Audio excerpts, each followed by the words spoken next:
Start करते हैं। Okay, देखो फर्स्टली आपका जो ये एक्सपेरिमेंट है ये क्या है, डीएनए आइसोलेशन। आपके जो प्रैक्टिकल में है डीएनए आइसोलेशन पी का भी दिया हुआ है, पपाया का भी दिया हुआ है और स्पाइनच पालक का भी दिया हुआ है। तो हम चूंकि हमें जो इजिली डीएनए जिससे ऑब्स्ट्रैक्ट हो जाए, है ना, जिसकी ग्रेवी अच्छे से तैयार हो जाए, उसका डीएनए आइसोलेट करेंगे ताकि हमें रिजल्ट की पॉसिबिलिटी ज्यादा रहे। ठीक है, क्योंकि पालक को ग्रेवी बनाना थोड़ा पॉसिबल नहीं था, इसलिए हमने किसका लिया, पपाया का लिया। क्लियर। तो पपाया का डीएनए आइसोलेट करने के लिए सबसे पहला जो ऑब्जेक्ट होती है to isolate the DNA from papaya. ठीक है, पपाया फ्रूट्स। देन उसके बाद हमें जो रिक्वायर्ड मटेरियल है, ठीक है, रिक्वायर्ड मटेरियल सबसे पहले ध्यान रखना पड़ेगा। तो हमारे पास चूंकि बीकर के सब्स्टिट्यूट में हमें एक ग्लास था, ग्लास हमने वो ले लिया। देन उसके बाद स्मॉल बीकर ले लिए। ठीक है, उसके बाद ये टूल्स रिक्वायर्ड मटेरियल में हमें स्पूलिंग के लिए टूल्स तो ही है, तो हमने स्टीरर ले लिया। ठीक है, स्पूलिंग के लिए हमारे पास स्टीरर है, हम इसी से क्या करेंगे, काम चलाएंगे। ठीक है, देन उसके बाद इसमें कंपोनेंट केमिकल्स क्या क्या हमें रिक्वायरमेंट होगी। तो देखो हमें एथेनॉल की जरूरत पड़ेगी 100% प्रेसिपिटेट करने के लिए। देन उसके बाद चूंकि सैंपल में प्रोटीन भी होंगे, प्रोटीन के अलावा भी और एंजाइम्स वगैरह होते हैं, तो उन्हें रिमूव करने के लिए हमें क्या करना पड़ता है, उसमें एसिडिक नेचर वाले कंपोनेंट को रिमूव करने के लिए हमने क्या डाला, विम। ठीक है, केमिकल के तौर पे ऐसे क्या डाला, विम। और देन सॉल्ट वाले मटेरियल्स को रिमूव करने के लिए हम क्या इस्तेमाल कर रहे हैं, सॉल्ट।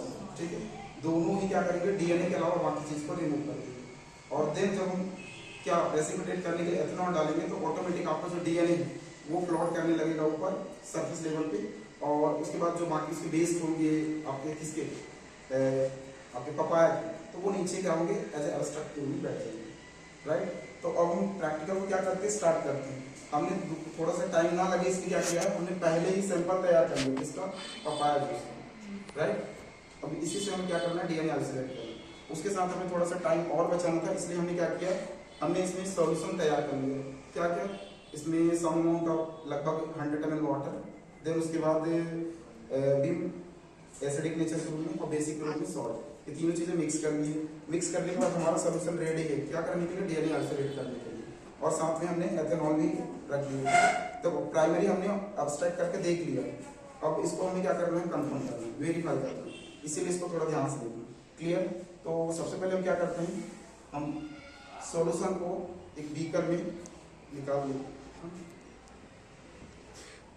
ये किस किस चीज का बना हुआ सॉल्यूशन,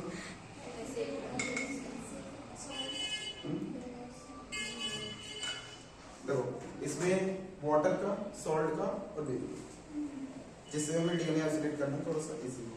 अब ये पपाया जो उसको हम क्या कर लेते हैं, थोड़ा सा डाल देते हैं, इसमें कोई और पपाया की मटेरियल ना चले, इसमें थोड़ा फिल्टर करने के लिए छन्नी का इस्तेमाल किया। वैसे तो हमने इसे फिल्टर किया था।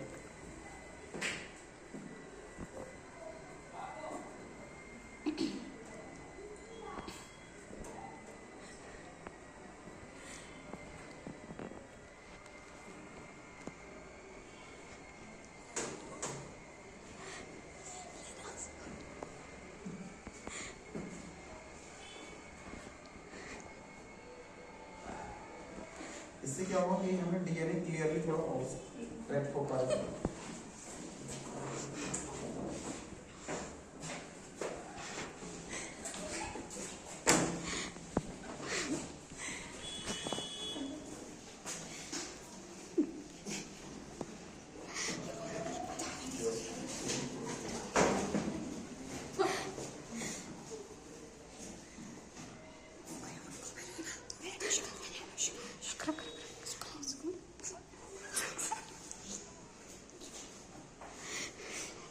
ध्यान रखना, एक्सटर्नल आएगा तो बताना पड़ेगा क्या क्या किया।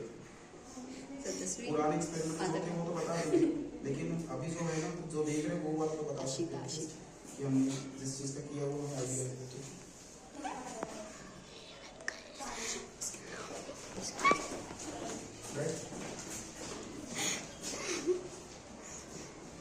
अब इसे हम थोड़ा क्या करेंगे, हमारे पास स्टीरर है, स्टीरर से क्या करेंगे, इसको मिक्स कर देंगे ताकि डीएनए प्रेसिपिटेशन में थोड़ी सी हमें आसानी हो।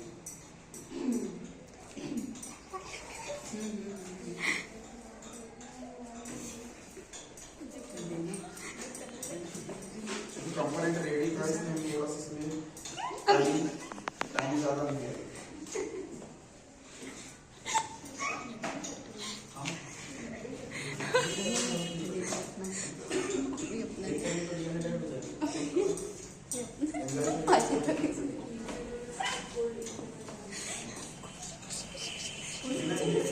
रिजल्ट आ जाएगा। हमने क्या कर लिया, मिक्स कर लिए थे। अब मिक्स करने के बाद राइट में एनसीईआरटी में, ठीक है, एनसीईआरटी से कह सकते हो, नीट में क्वेश्चन आता है 2022, ठीक है ना, डीएनए को एक्सट्रैक्ट करने के लिए या डीएनए को प्रेसिपिटेट करने के लिए क्या डालते हैं, तो उसमें 100% चिल्ड एथेनॉल डालते हैं। तो ये वही एथेनॉल है जिसको हम डाल के ट्राई कर रहे हैं, देख रहे हैं क्या जो बोल रहा है उसमें रिजल्ट की पॉसिबिलिटी है।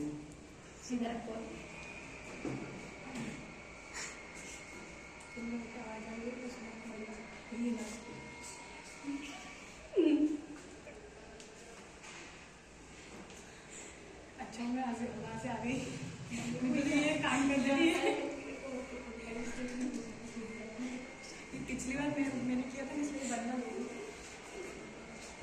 अब अगर थोड़ा सा अच्छे से ऑब्जर्व करोगे तो धीरे धीरे डीएनए प्रेसिपिटेट होना शुरू हो गया, प्रेसिपिटेट होकर डीएनए क्या हो जाएगा, सरफेस लेवल पे प्लॉट कर देंगे राइट।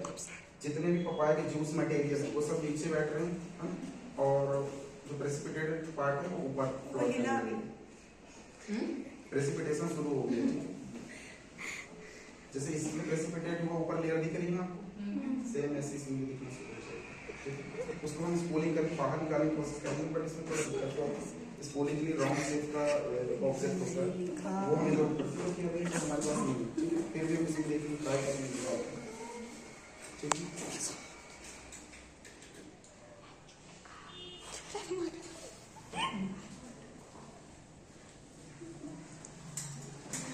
देखो ऐसे हम बाकी ऑब्जेक्ट का भी निकाल सकते हैं, एप्पल वगैरह का, लेकिन इनकी सबसे पहले ग्रेवी तैयार करनी पड़ेगी, उसको मिक्स करना पड़ेगा मिक्सचर में एकदम बारीक पार्टिकल्स में, और थोड़ा सा इसको अभी टाइम लगता है, इसलिए हमने इसका सेलेक्ट किया पपाया।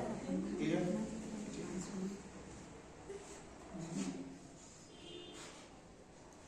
देखो अगर हम प्राइमरी ऑब्जर्वेशन की बात करें तो नीचे आपको जो हल्का सा ऑरेंज कलर का दिख रहा है वो पपाया का जो बचा हुआ एक्सट्रैक्ट है, जूस वगैरह, ठीक है।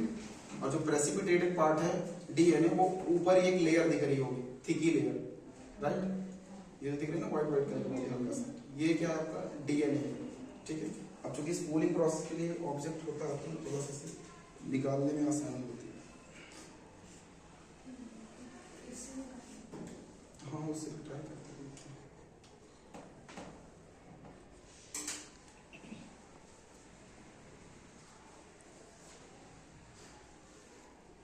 इसको थोड़ा सा प्रेसिपिटेट होने में टाइम लगेगा, 2-3 मिनट लगेगा।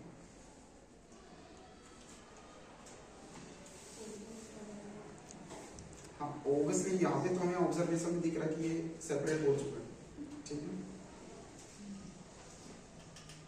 कम से कम हमें 2-3-4 मिनट तक वेट करना पड़ता है।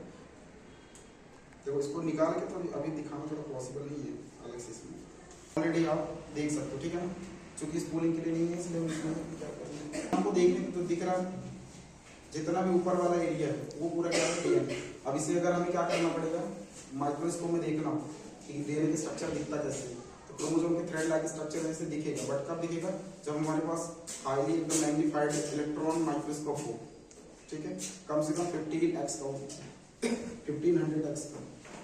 हमारे यहाँ कितने का है, 10x का, तो 10x में तो नहीं दिखेगा, 10x में नॉर्मल जो स्पॉटिंग है वो नहीं दिखेगी, तो डीएनए दिखना थोड़ा पॉसिबल नहीं है, ठीक है।